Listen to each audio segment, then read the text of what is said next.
Good day, fellow cinemas and geek gamers of the internet. You're watching Deano reviews. I don't even know why I say geek gamers. I mean, nothing I've done so far necessarily has to do with gaming. I think besides that one Portal video I made. But this is reviews. So review-wise, no.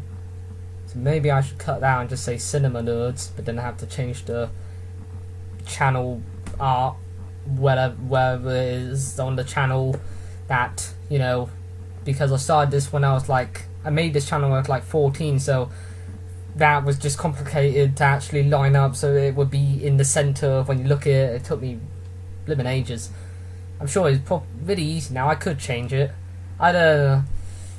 It looks kind of crap anyway. I mean, I had planned to make reviews that are like almost 30 minutes, and it's the type of review like the Nostalgia Critic where you just he comments on each certain parts of the movie and then he summarizes it as a whole, like with that SpongeBob review that I'm still gonna make because I already promised to. But I'm probably doing that for older movies that, you know, I actually can do that, not new movies I've just seen and I can just easily just talk about for a while now and then that's done and dusted. I realise I pretty much comment on the intro every single time when I start. But anyway, hello there. I'm not wearing my orange blazer because that would be blimmin' stupid, because there's a reason my blinds are open. I don't have my window open so no one thinks I'm just talking to myself like a weirdo. Oh man, what a weirdo that guy is. Ooh. But it is quite hot. It is blimmin' hot. So yes, that's why. None of you care anyway. Anywho, okay. Alice Through the Looking Glass. Okay then. Now, I actually saw it yesterday, but for some odd reason, I was really tired. As soon as I got home, I just fell asleep, and the next time I woke up, it was midnight. But so I just fell back asleep and finished college today.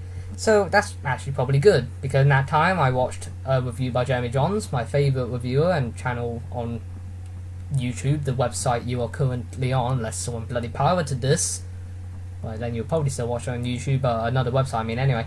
And Chris Stuckman's review, another reviewer who's quite well known on this website. That's probably a good name because give me time to digest the film really, really good, very concisely. I wrote, and even as soon as I ran out, I wrote quite a bit of notes anyway. Normally, I write notes for films that, you know, is a franchise I really like. Or I have a lot of thoughts on it in general that, you know, is, you know, so it's a lot harder to remember because I have so many things to comment on, like this film, for example. Be they negative or positive, we'll have to see. Ooh, got an email. I'm not normally that busy, so it's probably spam. So yes, okay. So yes, and also watching their reviews, they mentioned some points that I didn't think of. So it's not stealing, it made me realise that if I disagreed with it, then I probably won't say it, but I agree with it, so I thought I might as well say it. But I think I have a lot of original points anyway, hopefully there are, I don't know. There's probably some random review out there with maybe like 3 subscribers and someone's going to say you stole that. Keep going, buddy. I mean, I'm on that same level anyway. I'm not thinking of myself as such. I'm not on a high horse right now. I may have the attitude of it, if so I apologise.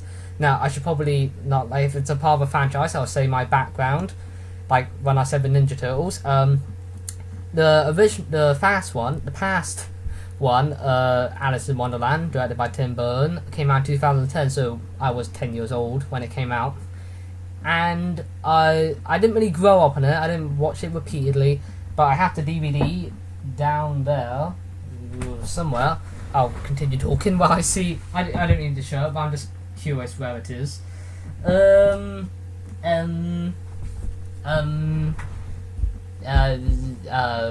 the mouse? Oh, yeah, give me a moment. Yes, it was right in front of me. So yes, I've had this for like couple years. I didn't really grow up on it, but I would say I did grow up on the actual Disney classic Alice in Wonderland. I remember watching it very much so, yes. I haven't watched that in a very long time. I assume it's still really good. I mean, like, I can't remember going like, oh, this is bloody crap. I'm too old for these cartoon animatics. But no, I remember it still being very good. I was very much a fan. In fact, I have some connection to the Alice in Wonderland mythos. I can say mythos. Because I was a part of a school production of Alice in Wonderland. Did you play the Mad Hatter? Did you play bloody Caterpillar? I was the king. The king wasn't always like the character you think of when you think of Alice in Wonderland, but I was still excited to be a part of it because it was quite fun to just walk around with people dressed as cats and bloody cards. It was a good time. I was only in 2 scenes, but not as many lines as to remember. Lineses. And there's also a lovely part where I had to jump in front of the Red Queen and go, Red Queen? I have trouble saying my R's. Go like, no, you can't hurt Alice, she's a good girl. I assume I didn't say it like that. I assume I said it quite more seriously. But, yeah. It was a good time. Shout out to my friend Charlie. He wore a ginger beard. He played the dwarf. At the part where he had to say, here, pussy, pussy, pussy. But then the adults did not say so, but they said, no, change it to kitty. Why? No, just change it to kitty. Don't say that. Good times. But, do I remember this being good? It's kind of pretty much across the board. People say, yeah, at best.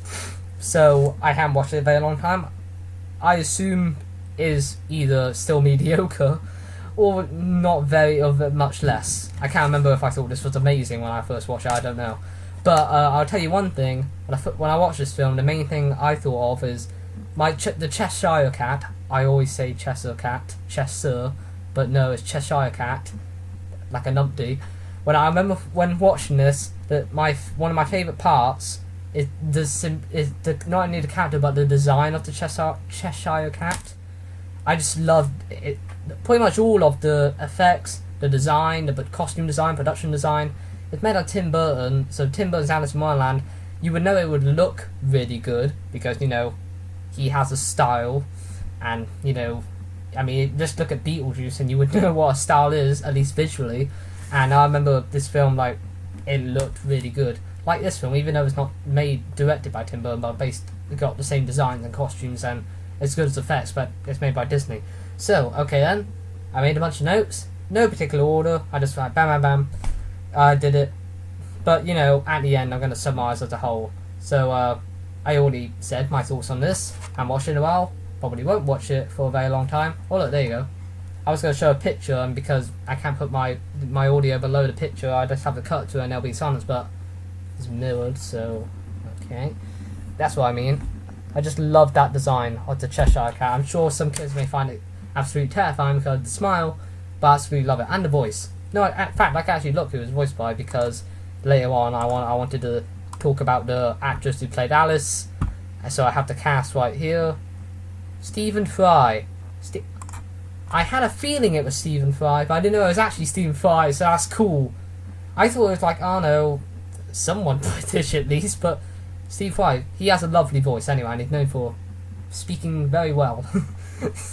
But, didn't know that. That makes it even better. His voice was cool anyway. But, okay. Yeah, I can't remember if I thought it was really good or not, but there you go. I did watch it in my adolescence. Okay, the first point I made was the weird choice of the Pink song. What I mean by that is, when the trailer came out, which I had to watch a few times, because they showed it almost every time before a movie, and the couple movies I've seen recently, they always played this song that was written by Pink, which was called, if I just type in Pink next to the title, White Rabbit. When I say R words, they sound like W words. So that White Rabbit. Rabbit? I don't know. Comment below. Not about the movie, about me pronouncing R words. No. No one's going this far, I assume. Because I doubt if any teenagers or even adults would want to hear, the reception of Alice through the Looking Glass because they want to see it, but it's just because they're curious. I would have thought kids would be, maybe kids, because they're going to see it, would want to hear. I doubt anyone could be watching. Hello there, whoever is watching. But the weird choice of Pink song. So yes, I thought when hearing that, much like Demi Lovato's cover of Let It Go, which they did play during the credits of Frozen, they will play that song, written by Pink specifically for the movie, during the credits. But no, they played a song that's very popular on the radio at the moment called Fire. So either someone in the editing room got to switch their Pink songs around, or they didn't have time to quickly download a copy of that from YouTube and put it during the end credits. But no, they chose Fire, which was a bit odd. Which, you know, I don't know the lyrics off by heart, but I assume they don't really sound anything to do with the world of Alice in Wonderland. But anyway, should probably also say, do I have any connection to the Alice Through the Looking Glass book, which, you know, you would think it would be easier for the movie makers out there, because the movie's just on a silver platter for them to just base it off of, even though I know basing movies off books is very hard, because the audience may not be pleased who are fans, and should they include this and this, but I have no connection to it. I don't even know how many adaptations of the book there is. I know there's a bajillion of adaptations of Alice in Wonderland, parodies and such, but nah. So yes, weird choice of Pink song, but that's not the only thing wrong here. Red Queen, the Red Queen.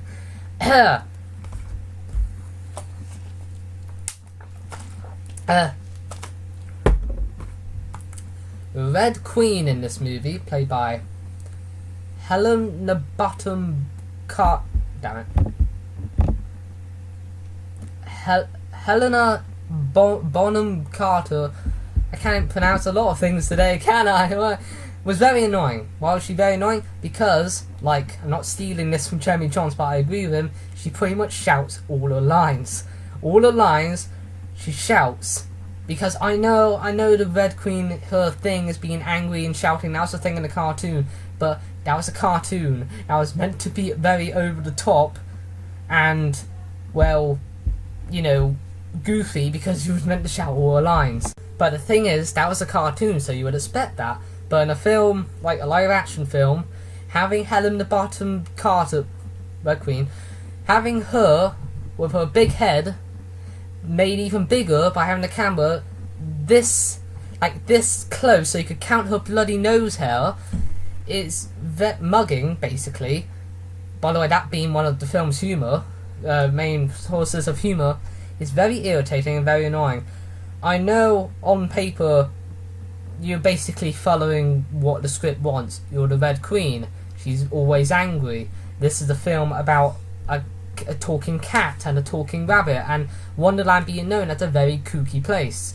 But for the average moviegoer, having been constantly, you know, bombarded with her screaming and, you know, her big head and constantly, you know, just being complete arse, which is her character, but the screaming is it got on my nerves a bit, and I bet it got on some children's nerves anyway.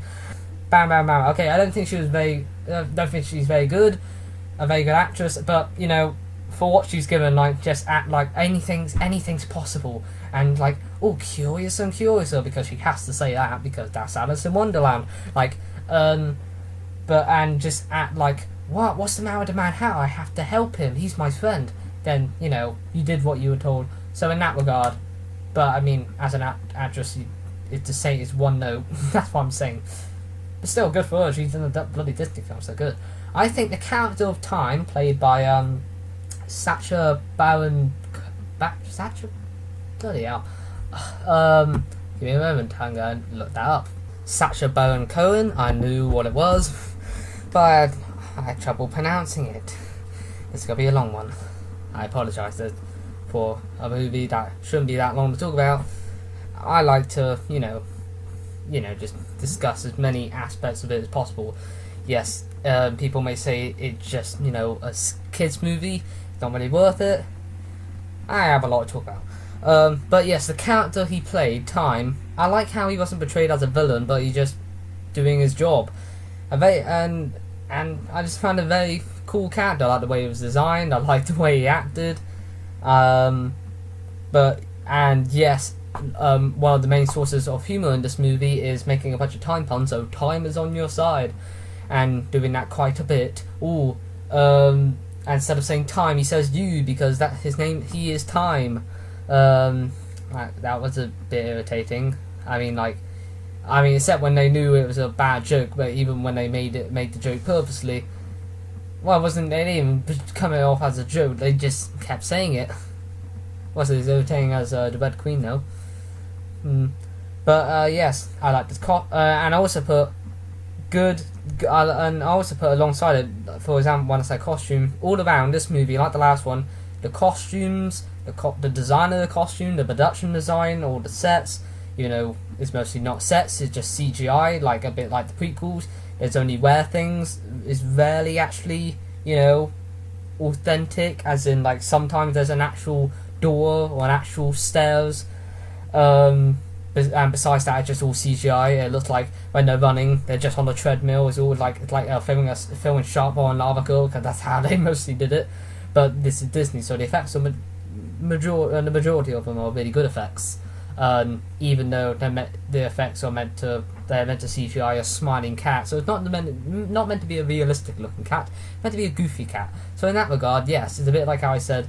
The Ninja Turtles, the effects aren't meant to be mind blowing because they're animated Ninja Turtles, so even if they don't look very good, and you could just say, well, they're Ninja Turtles, they're not meant to look very realistic, are they? But the effects were very good. So yeah, I like the character of Time. He was one of the good things. Dan's such a bonker, and I'm a fan of him anyway because he made me like gut busting laughter in that movie Grimsby. He was like, oh, it's just gross humour. I found it funny, okay? Jeez. The ending dragged, like, it didn't want to end. Like, I know they had to type a bunch of loose ends, but they had to type every single thing they said. Like, Alice thought everything was impossible. Now she says, now I know everything is possible. And they give, like, they keep hugging, and then they say something, then they hug again. And then they say, oh, you're my Alice, and such, but I have to type every single thing they say. And I'm like, just get back to bloody the real world, because you need to type that stuff before it ends. Like, the ending kind of dragged. I mean, like, the very, very end, not the climax, like, where they have to get back in time. I also wanted to say the actual climax, when they need to get back in time, was actually a very good climax. Not because the effects were really good, but because they need to go through every single, like, place that Alice travelled through time. So she got on the machine with all the characters that she... like the Mad Hatter and his family and such, and also the White and Red Queen. And you get back in time before everything basically ends. Not the movie, I mean everything in general. And they're going through the ocean of time, then get to this place that Alice travelled to earlier, and then she goes through the ocean of time again to get back, and where everything's like, I don't know, being destroyed. I'm not gonna say destroyed, but some freezing. I don't want to spoil what it actually looks like, but it's a very good climax. Very goodly, very well designed, and also actually quite intense. Not that intense, but I liked it. So, yeah. But I mean, it involves time travel, and I really like time travel. Two of my favourite movies of all time, Back to the Future and The Terminator, involve time travel. So I really like Doctor Who. So time travel is my cup of tea. But the ending, where they're all saying goodbyes and such, because I wasn't very emotionally compelled, so I just kept waiting for it to just get to that part. Yes, I also put that there was a lot of mugging the camera, mainly to do with the Red Queen, but I'm saying that because there was a lot of times her head, it was just so close to her face. Oh, and Anne Hathaway got on my nerves because she's one of the rare characters in the last one that wasn't that what her main characteristic wasn't that she was completely utterly nutso, but here. You need to know she's a bit odd because she keeps moving her hands all the time. There's one moment where the actual guards hold her hands. I'm like, oh, don't do that. She needs to keep moving her hands.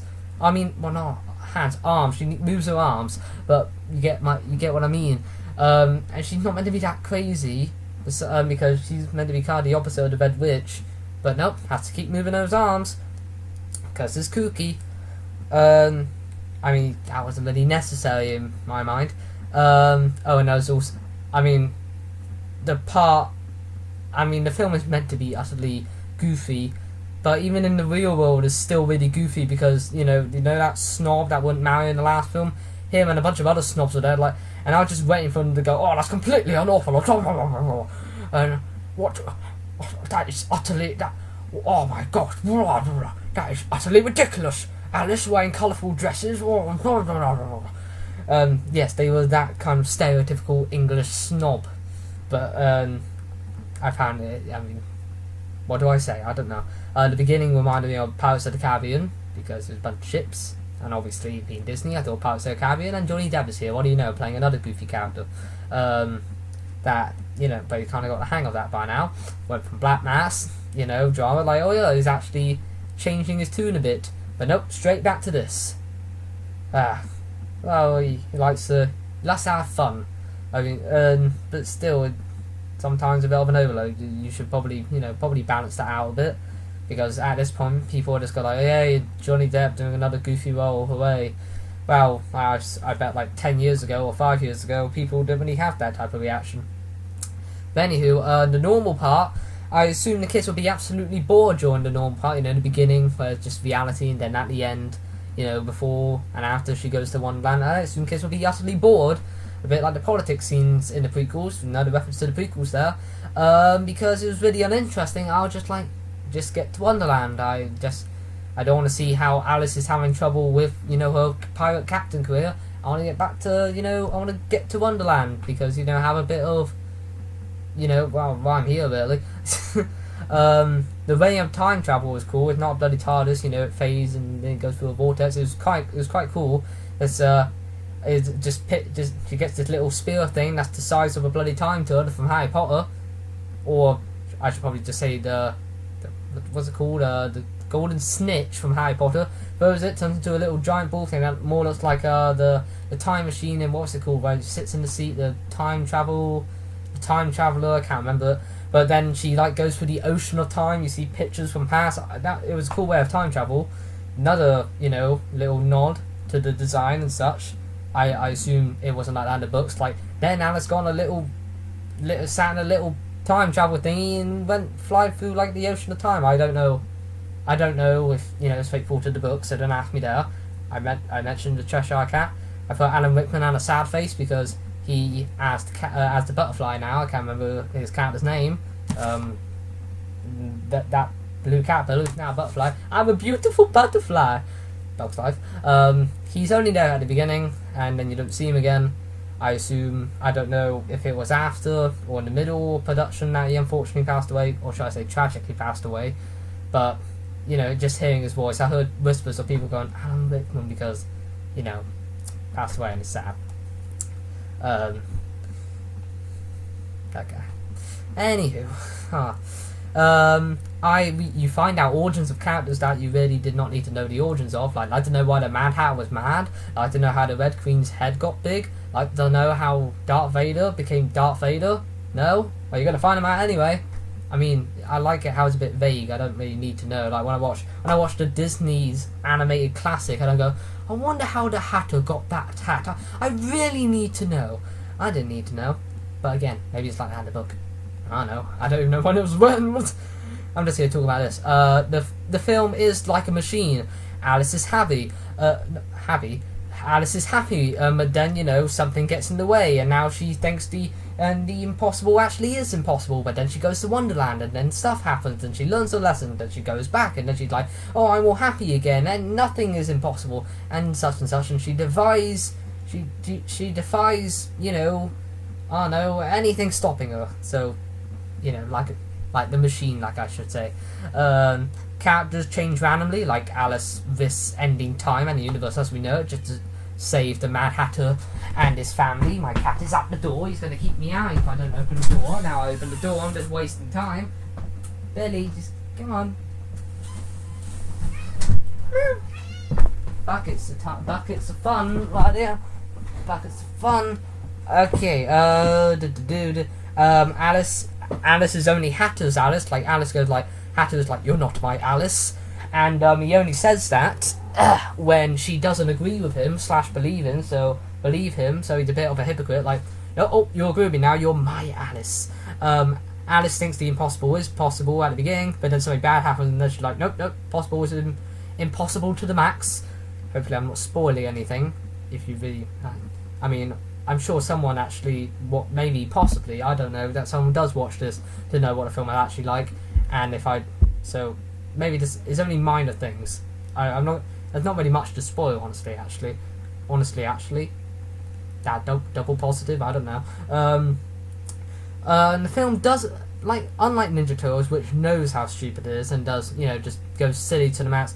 This, like I said, the film does have its, like, tries to be emotional, so it doesn't really know how silly it actually is, because Wonderland is meant to be silly. While in the Disney classic, there is emotion because Alice is sad, she's crying because she wants to go home. That's understandable because, you know, she's lost in this weird world. She just wants to go home. Here, it doesn't know how silly it is because, like I said, there's trying to have an emotional moment to do with tarts and a 10-year-old lying about stealing tarts. So yeah, I mentioned Black Mass and Johnny Depp being a bit goofy now. The humour mostly consists of silly noises, pratfalls, and again the mugging. Maybe sometimes an awkward laugh. I don't really hear much laughter. I know, and again, actually no, I'm going to mention my last point. There's not very much left. There's a lot of CGI. There's so much time puns. It has good messages. I do say that, like, you know, just be who you are. Don't let anything stand in your way. So it does have good messages, but you know, I think the acting and story is a bit more important. The acting isn't that great, but you know, I'm willing to, you know, not be as harsh there because they're meant to play these goofy characters that are absolutely meant to be insane or silly. But not all of them. But it kind of dialed it down a bit because they're all trying to be the Mad Hatter, and it's a bit sensory overload and a bit much. So some of them not being very crazy would be nice. I mean, this Cheshire Cat doesn't act that crazy. So I wouldn't say bad acting. I mean, it's satisfactory to what they're trying to do. Still not very good. But I don't want to be too harsh because I do like some of these actors. But not all of it bad. And I think that Sacha Baron Cohen did a good job for what they were given. Like all of them, some of them were satisfactory for what they were given, but some of them just did a bit too much. And it's Alice, so she had to say curious and curious so quite a bit because it's Alice in Wonderland, and that's kind of recognisable. Now, for my last point, I know this film is intended for 7-year-olds. I know it's for kids. I know it's advertised for kids. So that's why, that's why I kind of got my younger sister here just a moment ago. So I don't know if I'm being too harsh on this film because I know I should take that into account, but it's a film I've seen. So in my opinion, as a person who's 16 and I enjoyed Ninja Turtles, which is somewhat advertised for the same demographic, I didn't have a good time. So it kind of proves, and I said by pretty much everyone really, this isn't a very good film, and I don't really think many kids enjoyed it while I was walking out. So I don't know if I'm being too harsh, I don't know if it's justified, but, well, in my opinion, from what I saw, a person who very much enjoy a lot of other kids' films that are intended for children, and like, I'm sure even some people, like adults say, no, this is horrible, I didn't have a very good time. So just go see Ninja Turtles if you want to see a fun kids film, unless, I know, you want some cool visuals and stuff, and really like the first one. If you really like the first one, I think you'll still have a good time here. It's probably a tiny bit better. Some people say that, I don't know, I can barely remember what I thought of this, besides what everyone else thinks. But yes, almost 30 minutes, actually it's almost 35 minutes, so I apologise, but you know, I just want to get you my full thoughts on every aspect and not regret not saying anything, because I thought, oh, maybe that'll add something. So if I spoiled anything, if you still want to see it, yeah, I wouldn't recommend it. But there you go, these are my thoughts. Full on. If you want to score, that's just easy to digest. I'm saying at the end, so you have to go through everything anyway, unless you skip to this. 4 maybe out of 10. Hope maybe. Now, if you assume I'm going to go watch other reviews, I assume all the others, you know, kind of have the same opinion. But anyway, hope you're having a nice day. Yes. So you had to wait all the way through my 35-minute review of Alice Through the Looking Glass to get my how are you, but I hope you're doing good. Good day. No, that's the beginning. This is Deano, I'm just another screen watcher like you. Cheerio. Yes, yeah, completely unorthodox. Yeah, Alice a female can be a captain. Meh.